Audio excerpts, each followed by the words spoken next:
नमस्कार। आज हम बात कर रहे हैं आरपीएफ कांस्टेबल भर्ती 2025 के फिजिकल टेस्ट की। हाँ, हमारे पास एक गाइड है जिसमें काफी जानकारी दी गई है, तो उसी को थोड़ा देखते हैं आज। बिल्कुल। तो मकसद ये है कि हम ये फिजिकल एफिशिएंसी और मेजरमेंट टेस्ट मतलब पीएटी और पीएमटी इनको ठीक से समझ लें। और खासकर इसमें जो एक्स सर्विसमैन हैं, उनके लिए क्या अलग है वो जानना भी जरूरी है। हाँ, वो अहम है। अच्छा, ये टेस्ट की डेट्स भी आ गई हैं शायद 13 नवंबर से। हाँ, 13 नवंबर से 6 दिसंबर 2025 के बीच होने हैं ये। और एडमिट कार्ड वो तो टेस्ट से करीब 4-5 दिन पहले ही आएंगे वेबसाइट पर। हाँ, ठीक है।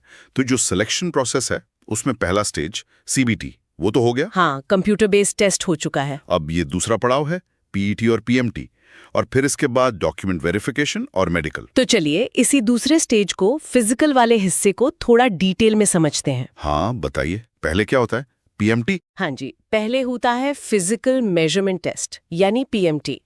इसमें क्या है कि आपकी शारीरिक माप ली जाती है, लंबाई और सीना। ओके।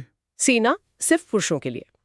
तो यहाँ अलग अलग कैटेगरी के लिए स्टैंडर्ड्स भी अलग हैं। अच्छा, जैसे अगर जनरल या ओबीसी के पुरुष उम्मीदवार हैं तो लंबाई चाहिए कम से कम 165 सेंटीमीटर, और सीना वो 80 सेंटीमीटर बिना फुलाए और 85 फुलाकर। 80 से 85। ठीक है। और अगर SC/ST कैटेगरी के पुरुष हैं तो लंबाई थोड़ी कम 160 सेंटीमीटर और सीना 76.2 से 81.2 सेंटीमीटर। और महिलाओं के लिए, उनके लिए तो चेस्ट मेजरमेंट नहीं होगा? नहीं, उनके लिए सिर्फ लंबाई। जनरल ओबीसी महिलाओं के लिए 157 सेंटीमीटर, 157 सेंटीमीटर। हाँ, और SC/ST महिलाओं के लिए 152 सेंटीमीटर।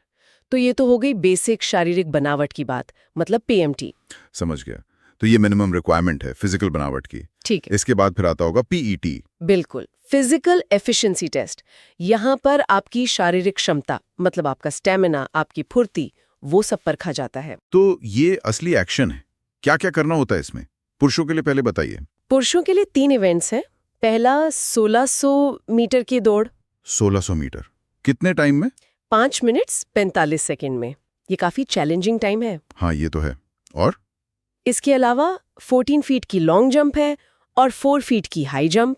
बाप रे, 14 फीट लॉन्ग जंप और 4 फीट हाई जंप, मतलब अच्छी खासी एथलेटिक एबिलिटी चाहिए। बिल्कुल।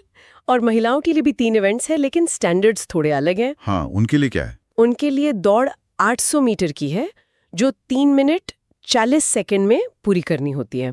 800 मीटर 3 मिनट 40 सेकंड, ठीक है। और लॉन्ग जंप 9 फीट और हाई जंप 3 फीट।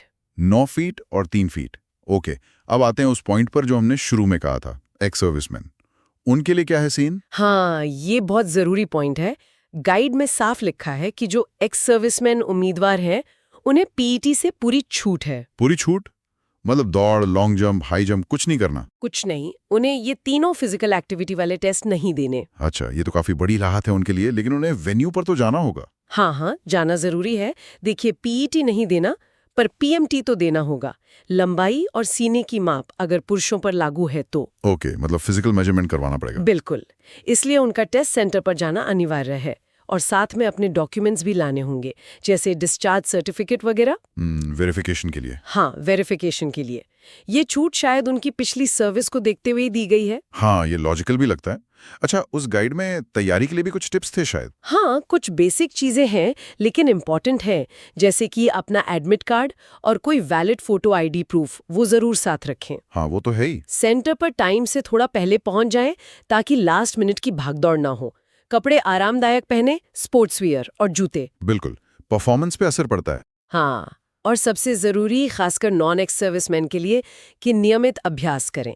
ये जो दौड़ और जंप के स्टैंडर्ड्स हैं, ये बिना प्रैक्टिस के अचीव करना मुश्किल है। सही बात है। मतलब डिसिप्लिन और टाइम मैनेजमेंट बहुत जरूरी है, पीटी वालों के लिए तो खासकर। एकदम। तो कुल मिला के हमने आरपीएफ कांस्टेबल के फिजिकल टेस्ट की मोटी मोटी बातें समझ ली इस गाइड से। पीएमटी के स्टैंडर्ड्स क्या हैं, पीटी में क्या करना है, और एक्स सर्विसमैन के लिए क्या खास नियम है, ये भी क्लियर हो गया। हाँ, ये पूरा प्रोसेस दिखाता है कि कैसे वो फिजिकल फिटनेस के अलग अलग पहलू देख रहे हैं।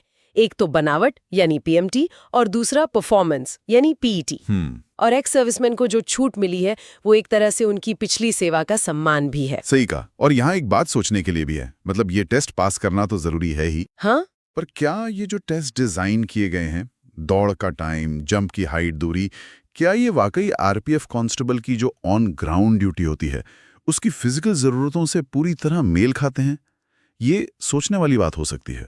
हाँ, ये एक इंटरेस्टिंग सवाल है कि क्या टेस्ट का स्ट्रक्चर जॉब की रियल डिमांड को कितना रिफ्लेक्ट करता है।